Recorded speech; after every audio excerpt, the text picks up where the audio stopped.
ഈ എന്തോന്നും മിണ്ടാത്ത ഇന്ന് വിളിച്ച മിണ്ടാന്നല്ലേ ഈ രാവിലെ പറഞ്ഞേ. ഞാനിങ്ങനെ മുട്ടി മുട്ടി കാത്തിരിക്കേനു. ശാന ഈ ഒന്നും മിണ്ടു പെണ്ണ.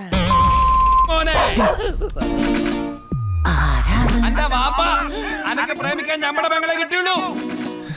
അന്റെ വാപ്പ പെരിച്ചായി ഉസ്മാൻ ഉണ്ടല്ലോ, ഓ ഞമ്മടെ പറമ്പ് അടിച്ചു മാറ്റിയ തേങ്ങേന്റെ കണക്ക് ഞമ്മളെ മാമന്റെ കയ്യിൽ ഇപ്പോഴും ഉണ്ട്. ഇപ്പോഴും ഉണ്ടല്ലേ? അത് മാത്രല്ല, അന്റെ ഒരു പെങ്ങളുണ്ടല്ലോ, എന്തിട്ടാ ഓളുടെ പേര്? സൽമ. സൽമ. എന്താ ഓളുടെ ഒരു ഗിൽമ.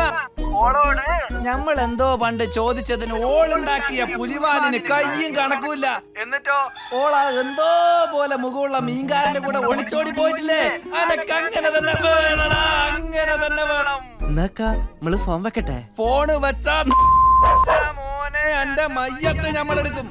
ഈയുവിന്റെ വാപ്പയും കൂടെ കേറ്റി കെട്ടിയ വേലിനെ പറ്റി ചോദിക്കാൻ വന്ന ഞമ്മളെ അന്റെ വാപ്പയും ടീമും കൂടെ കല്ലെടുത്തെറിഞ്ഞിനി. ഈ ഉണ്ടായിരുന്നില്ലടാ കൂടെ? ഇക്കയോ?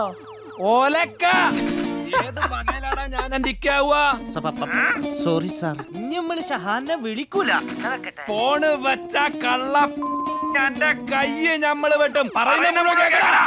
അതെ, ഇന്നാളും കൂടി ഇത്താത്താനെ കണ്ടപ്പോ ഇങ്ങളെ അന്വേഷിച്ച്. ആരന്വേഷിച്ചോ? ഇത്താത്ത. ആര്? സൽമത്താത്തേ. എന്നെയോ? എന്നാ ഞാൻ വെക്കട്ടെ? വെക്കല്ലേ. ഓളെന്താ പറഞ്ഞ് പറയുമനഫ? ആ പൊട്ടനെ കെട്ടിയിരുന്നെങ്കി ഈ ലൈഫ് കോഞ്ഞാട്ടായിരുന്നു. അന്റെ പെങ്ങളില്ലേ, ഓക്ക് പറ്റിയതാ മീൻകാരൻ തന്നെ. ഓളുടെ കണ്ണ് മൂക്കും ചെവിയൊക്കെ കണ്ടാ മതി എനക്ക് ഛർദിക്കാൻ വരും. എത്ര ആയാലും ആ പെരിച്ചായിന്റെ മോളല്ലേടോ. ഈ ഒരു കാര്യം ചെയ്, ഞമ്മളെ കല്യാണത്തിന് വാ, എന്നിട്ട് ഞമ്മളെ മൊഞ്ചത്തീനെ ഒന്ന് കാണ്. വേണമെങ്കില് കുറച്ച് ബിരിയാണി നക്കിയിട്ട് പൊക്കോ, ഉളുപ്പില്ലാത്തോനെ.